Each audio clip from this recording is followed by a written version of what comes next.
Assalamualaikum warahmatullahi wabarakatuh. Perkenalkan saya Cici Isdianti, perwakilan dari kelompok 3. Di sini kami ingin mempresentasikan mengenai teori dan konsep penganggaran sektor publik pada mata kuliah akuntansi sektor publik pertemuan 5.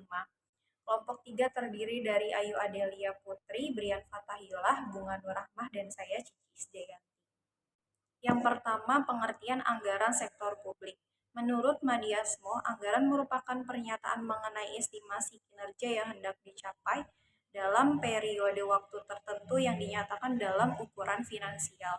Menurut Sugijanto, anggaran adalah rencana kegiatan yang diwujudkan dalam bentuk finansial, meliputi usulan pengeluaran yang diperkirakan untuk suatu periode waktu, serta usulan cara-cara memenuhi pengeluaran tersebut. Menurut Bastian, anggaran sebagai paket pernyataan perkiraan penerimaan dan pengeluaran yang diharapkan akan terjadi dalam satu atau beberapa periode mendatang. Kesimpulannya, anggaran adalah dokumen yang berisi estimasi kinerja, baik berupa penerimaan dan pengeluaran yang disajikan dalam ukuran moneter yang akan dicapai pada periode waktu tertentu, yang menyertakan data masa lalu sebagai bentuk pengendalian dan penilaian kinerja. Yang kedua, fungsi anggaran sektor publik. Anggaran sebagai alat perencanaan, anggaran sebagai alat pengendalian, anggaran sebagai alat kebijakan fiskal, anggaran sebagai alat politik, anggaran sebagai alat koordinasi dan komunikasi, anggaran sebagai alat penilaian kinerja, anggaran sebagai alat motivasi, anggaran sebagai alat untuk menciptakan ruang publik. Yang ketiga, tujuan dan karakter anggaran sektor publik. Anggaran sektor publik memiliki beberapa karakteristik, yaitu yang pertama, anggaran dinyatakan dalam satuan keuangan. Yang kedua, anggaran umumnya mencakup jangka waktu tertentu, satu atau beberapa tahun, jangka panjang, menengah, atau jangka pendek. Yang ketiga, anggaran berisi komitmen atau kesanggupan manajemen untuk mencapai sasaran yang telah ditetapkan. Yang keempat, usulan anggaran ditelaah atau disetujui oleh pihak berwenang yang lebih tinggi dari penyusun anggaran. Yang kelima, sekali disusun anggaran hanya dapat diubah dalam kondisi tertentu. Anggaran bagi sektor publik adalah alat untuk mencapai tujuan dalam rangka memberikan pelayanan kepada masyarakat atau rakyat, yang tujuannya adalah untuk meningkatkan pelayanan publik dan kesejahteraan masyarakat. Slide selanjutnya akan dijelaskan oleh rekan saya. Terima kasih. Assalamualaikum warahmatullahi wabarakatuh. Perkenalkan, nama saya Bunga Nurrahmah dengan NIM 191011250342. Di sini saya akan menjelaskan prinsip-prinsip dalam penganggaran sektor publik. Yang pertama itu ada otorisasi oleh legislatif. Otorisasi oleh legislatif yaitu anggaran publik harus mendapatkan otorisasi kepada legislatif terlebih dahulu sebelum eksekutif dapat membelanjakan anggaran tersebut. Yang kedua, komprehensif. Komprehensif artinya adalah penyusunan rencana anggaran secara keseluruhan. Yang ketiga, keutuhan anggaran. Keutuhan anggaran adalah semua pendapatan dan belanja pemerintah dapat terhimpun dalam dana umum. Yang keempat adalah non-discretionary appropriation, artinya pembuatan anggaran tidak serta-merta seenaknya bebas menentukan untuk apa pembagian peruntukan dana yang telah dikuasai kepadanya. Yang kelima itu ada periodik. Anggaran merupakan suatu proses yang bisa bersifat tahunan maupun multi tahunan. Yang keenam itu ada akurat. Anggaran harus akurat atau teliti, tidak ada yang disembunyikan. Yang ketujuh itu ada jelas. Anggaran dapat dipahami masyarakat dan tidak membingungkan. Yang kedelapan, transparan, terbuka atau diinformasikan kepada masyarakat luas.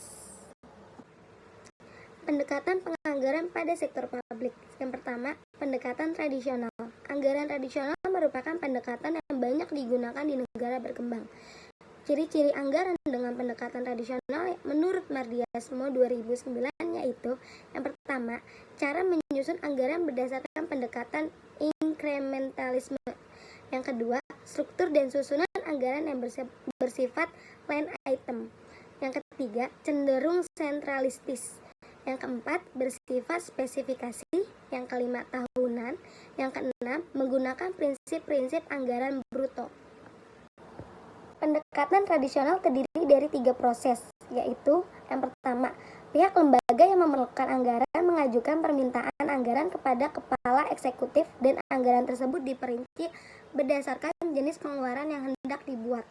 Yang kedua, kepala eksekutif mengumpulkan permintaan anggaran dari berbagai lembaga, lalu anggaran ini dimodifikasi oleh kepala eksekutif atau dikonsolidasikan. Yang ketiga, setelah merevisi jumlah permintaan anggaran, pihak legislatif kemudian menuliskan jumlah anggaran yang disetujui dengan menggunakan pendekatan tradisional. Assalamualaikum warahmatullahi wabarakatuh. Saya Yuwania Putri. Saya akan melanjutkan slide 9 berikutnya, yaitu pendekatan New Public Management. New Public Management berfokus pada manajemen sektor publik yang berorientasi pada kinerja, bukan pada kebijakan.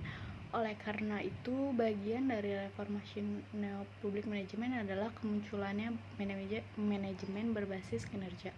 Ciri-cirinya yaitu yang pertama komprehensif, yang kedua terintegrasi dan lintas departemen, yang ketiga proses pengambilan keputusan yang rasional, yang keempat bersifat jangka panjang, yang kelima spesifik tujuannya, dan yang keenam ini analisis total cost atau benefitnya.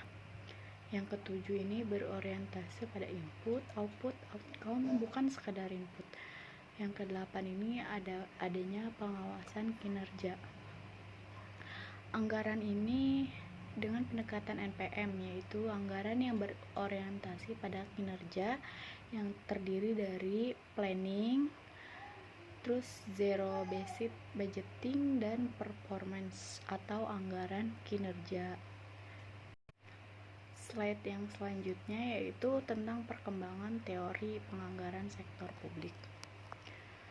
Menurut Gibran dan Sekwat berpendapat bahwa teori penganggaran sejauh ini belum lengkap karena teori yang ada hanya menyediakan jawaban-jawaban parsial terhadap pertanyaan bagaimana dan kapan penganggaran publik itu dilaksanakan, belum menjawab secara cukup pertanyaan mengapa pemerintah menyusun anggaran dengan cara yang mereka lakukan. Pertama, di sini dijelaskan bahwa terdapat line item budget. Fokusnya terletak pada item-item belanja daripada tujuan atau fungsi dari belanja itu sendiri. Maka metode ini tidak memberikan perhatian dasar pengelolaan sumber daya dan penjelasan berdasarkan aktivitas anggaran, sehingga pendekatan ini tidak mempunyai nilai prediktif. Selanjutnya yaitu terdapat metode penganggaran kinerja, yaitu sebuah metode yang berdasarkan pada fungsi dan aktivitas pemerintah dalam mengimplementasikan kebijakannya. Kemudian disusul dengan adanya kebijakan metode penganggaran program. Penganggaran program ini berfokus pada tujuan-tujuan pengeluaran pemerintah, tetapi metode ini masih berdasarkan perbaikan rasional dalam pembuatan keputusan penganggaran. Selanjutnya itu adalah zero based budgeting yang dirancang untuk meningkatkan kemampuan pengambilan keputusan untuk membandingkan lebih dari satu tingkat rekomendasi dari pengeluaran untuk setiap aktivitas program dan untuk menemukan unit keputusan mana yang menganggap pencapaian tujuan program terbaik. Slide yang ke-11 tentang penganggaran dan standar pelayanan minimal yang disingkat dengan SPM. Tujuan dari anggaran ini adalah untuk mendukung terselenggaranya penyediaan pelayanan dasar yang bermuara pada penciptaan kesejahteraan masyarakat. Ketentuan ini mengenai jenis dan mutu pelayanan dasar yang berhak diperoleh oleh setiap warga secara minimal. Tertuang dalam pelayanan minimal SPM. Menurut Permendagri nomor 6 tahun 2007, pasal 4, pelayanan dasar adalah bagian dari pelaksanaan urusan wajib pemerintahan dan memiliki karakteristik sebagai pelayanan yang sangat mendasar. Ini juga berhak diperoleh oleh setiap warga secara minimal. Dijamin ketersediaannya oleh konstitusi dan konvensi internasional. Didukung data dan informasi terbaru yang lengkap serta tidak menghasilkan keuntungan materi apapun. Sekian, terima kasih. Slide selanjutnya akan dilanjutkan oleh teman saya. Tahapan mekanisme penganggaran kegiatan-kegiatan untuk tercapainya SPM adalah sebagai berikut. Yang pertama adalah menyelenggarakan antara capaian SPM yang terdapat di RPJMD dengan program-program urusan wajib pemerintah ke dalam kebijakan umum anggaran atau KUA, serta prioritas dan plafon anggaran sementara atau PPAS. Yang kedua, menyusun rincian kegiatan untuk masing-masing program dalam rangka pencapaian SPM dengan mengacu pada indikator kinerja dan batas waktu pencapaian SPM yang telah ditetapkan oleh pemerintah.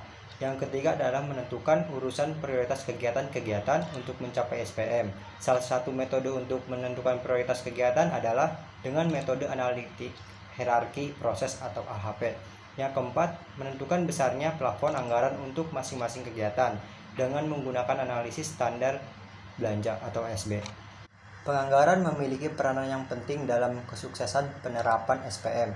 Tanpa anggaran yang memadai dan mencukupi, pemerintah tidak dapat melaksanakan SPM sesuai dengan yang telah ditetapkan. Oleh karena itu, harus memperhatikan prinsip-prinsip perhitungan anggaran pada SPM, meskipun menggunakan pendekatan pembiayaan berbasis kegiatan sebagai berikut. 1. Pembiayaan mengacu pada program atau langkah kegiatan. Yang kedua, investasi fisik hanya untuk sarana dan prasarana yang terkait langsung dengan penerapan SPM. Dan yang ketiga, tidak menghitung kebutuhan belanja secara keseluruhan dan menghitung seluruh langkah kegiatan tanpa memandang sumber biaya. Yang keempat, perhitungan kebutuhan biaya dengan memperhatikan capaian tahun sebelumnya. Yang kelima, tidak menghitung kebutuhan belanja per unit kerjanya. Kesimpulan, penganggaran sektor publik merupakan proses yang sangat vital bagi organisasi sektor publik. Anggaran publik penting sebab anggaran membantu menentukan tingkat kebutuhan masyarakat. Anggaran merupakan instrumen kebijakan fiskal pemerintah untuk mempengaruhi keadaan ekonomi melalui kebijakan pengeluaran dan perpajakan. Dengan anggaran, pemerintah dapat mengalokasikan sumber daya yang langka untuk menggerakkan pembangunan sosial ekonomi, menjamin kesinambungan dan meningkatkan kualitas hidup masyarakat. Dan yang penting lagi, anggaran merupakan sarana untuk menunjukkan akuntabilitas pemerintah terhadap publik. Anggaran publik terdiri dari anggaran operasional, anggaran modal. Anggaran operasional adalah pengeluaran yang dilakukan secara rutin dan tidak menambah kekayaan serta manfaatnya hanya untuk 1 tahun anggaran. Sedangkan anggaran modal atau aset, manfaatnya lebih dari 1 tahun anggaran dan menambah kekayaan. Sekian presentasi dari kami. Kurang lebihnya mohon maaf, kami ucapkan terima kasih. Wassalamualaikum warahmatullahi wabarakatuh.